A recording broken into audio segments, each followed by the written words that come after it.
सबको जय यीशु की। प्रभु यीशु क्रिस्त में प्यारे भाइयों बहनों, नवजीवन का संदेश इस शीर्षक के अंतर्गत प्रतिदिन का ईश्वर का जीवंत वचनों को सुनने के लिए, समझने के लिए, उन वचनों के अनुसार जीवन बिताने की शक्ति सामर्थ्य मांगने के लिए मैं आप सभी लोगों का हार्दिक स्वागत करता हूं। और आज के दिन में हम सबों के लिए विषय दिया है मनन चिंतन करने के लिए। प्रभु यीशु मसीह अपने शिष्यों को शिक्षित करते हैं, शिक्षा देते हैं, उनके सिद्धांतों के बारे में, उनके मार्ग के बारे में समझाते हैं, लेकिन प्रभु के शिष्य समझ नहीं पाते। इस बात को लेकर हम आज के दिन में मनन चिंतन करेंगे, जो कि हम सबों के लिए प्रस्तुत किया है आज के सुसमाचार के द्वारा। संत मार्कुस का सुसमाचार अध्याय 9 पद संख्या 30 से 37। तो आज का इस प्रसंग पर हम लोग मनन चिंतन करेंगे। यहाँ पर लिखा है, वे वहां से चलकर गलीलिया पार कर रहे थे। ईसा नहीं चाहते थे कि किसी को इसका पता चले, क्योंकि वे अपने शिष्यों को शिक्षा दे रहे थे, अपने शिष्यों को शिक्षित कर रहे थे, शिक्षा दे रहे थे। और यहाँ पर यह लिखा है, ईसा ने उनसे कहा, मानव पुत्र मनुष्यों के हवाले कर दिया जाएगा, वे उसे मार डालेंगे और मार डाले जाने के बाद वह तीसरे दिन जी उठेगा। शिष्य यह बात समझ नहीं पाए। यानी कि प्रभु शिक्षित करना चाहते थे अपने शिष्यों को अपनी धर्म शिक्षा को लेकर, लेकिन प्रभु के शिष्य समझ नहीं पाए। जो कुछ प्रभु ने बताया समझ नहीं पाए। अब इसके पीछे कारण क्या है, क्यों नहीं समझ पाए? इसलिए समझ नहीं पाए क्योंकि प्रभु की शिक्षा त्याग तपस्या को लेकर थी, बलिदान को लेकर थी, त्याग को लेकर थी, और सफरिंग को लेकर थी, मार डाला जाना, ये सब बातें थी। और इन सभी बातों से बातों को प्रभु के शिष्य आसानी से नहीं समझ पाए। वैसे भी हम देखते हैं आज के परिवेश में भी, अगर हम दैविक शिक्षा देते हैं किसी को, या तालीम देते हैं, या कैटेकिज्म देते हैं, या धर्म शिक्षा का क्लास रखते हैं, या प्रार्थना का कोई सभा आयोजित करते हैं, वहां पर लोगों के दिलचस्पी नहीं है। लोग इतवार के दिन मान लो मिस्सा में आते हैं, वचन सुनते हैं, उस पर हम लोग मनन चिंतन करते हैं। उसके बाद लोगों से तो लोग बोलेंगे पता नहीं, कुछ सुनाई नहीं दे रहा था, मतलब आवाज स्पष्ट नहीं थी, क्लियर नहीं था। उन्हीं लोगों को उनके मतलब की बात बताया जाए तो सब कुछ सुनाई देता, सब कुछ समझ में आता है। यानी कि लोग ट्यून्ड नहीं है, यीशु की शिक्षा ग्रहण करने के लिए ट्यून्ड नहीं है। यीशु की शिक्षा कठिन शिक्षा है।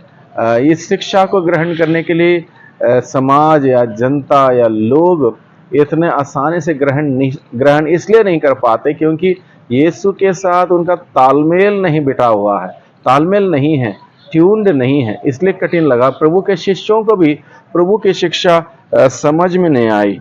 और प्रभु के शिष्यों की मानसिकता किस प्रकार की है, ये भी बात आज के वचनों के द्वारा बताई गई है।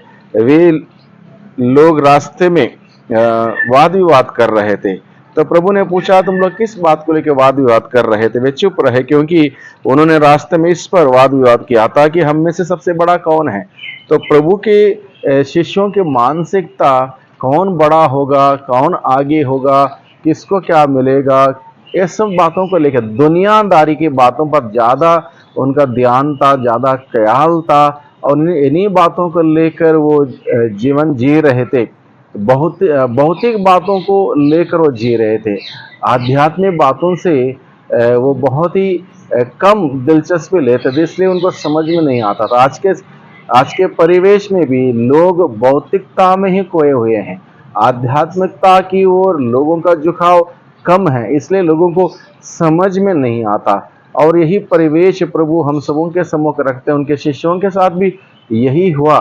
आखिर ये ऐसा क्यों होता है? क्योंकि इंसान सोचता है हम लोग शरीर तक ही सीमित हैं, आत्मा के लिए कुछ नहीं करना है, जबकि प्रभु का वचन हमें ये बताता है मनुष्य केवल रोटी से ही नहीं जीता है, बल्कि ईश्वर के मुख से निकलने वाले हर एक शब्द से जीता है। यानी कि आध्यात्मिक जीवन बहुत ज्यादा महत्वपूर्ण है, उसको ख्याल रखना, ध्यान रखना, उस आध्यात्मिक जीवन में आगे बढ़ना बहुत ही जरूरी है। लोग आसानी से मिस्सा बलिदान छोड़ देते हैं। लोगों को इस बात का ज्ञात नहीं है या पता नहीं है या अज्ञानता है कि हम सरासर ईश्वर के नियम का उल्लंघन कर रहे हैं, भंग कर रहे हैं, और लोग उसके बावजूद किसी प्रकार का पश्चाताप नहीं है कि हम लोगों ने ऐसा ऐसा नियम भंग किया।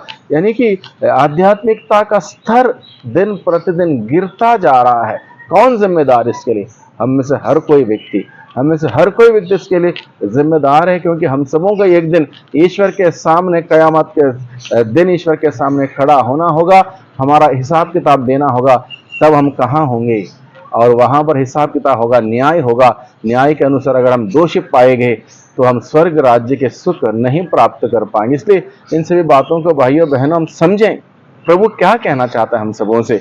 इसलिए प्रभु यीशु मसीह उनको क्या शिक्षा देता है, प्रभु की शिक्षा ग्रहण करने के लिए किस प्रकार की मानसिकता चाहिए, ये बात प्रभु सिखाता। आगे प्रभु बताता है, उन्होंने एक बालक को शिष्यों के बीच खड़ा कर दिया और उसे गले लगाकर उनसे कहा, जो मेरे नाम पर इन बालकों में से किसी एक का भी स्वागत करता है वह मेरा स्वागत करता है, जो मेरा स्वागत करता है वह मेरा नहीं बल्कि उसका स्वागत करता है जिसने मुझे भेजा। यानी कि प्रभु यीशु मसीह सिखाता है, प्रभु की शिक्षा ग्रहण करने के लिए छोटे बालक जैसे, बच्चों जैसा मनोभाव होना जरूरी है, सरल स्वभाव होना जरूरी है, विनम्रता जरूरी है, विनीत होना जरूरी है, सीखने की तमन्ना रखना जरूरी है, प्रभु को आदर सम्मान करना जरूरी है। ऐसी मानसिकता वाले लोग ही प्रभु की बातों को सुन सकते हैं, सीख सकते हैं।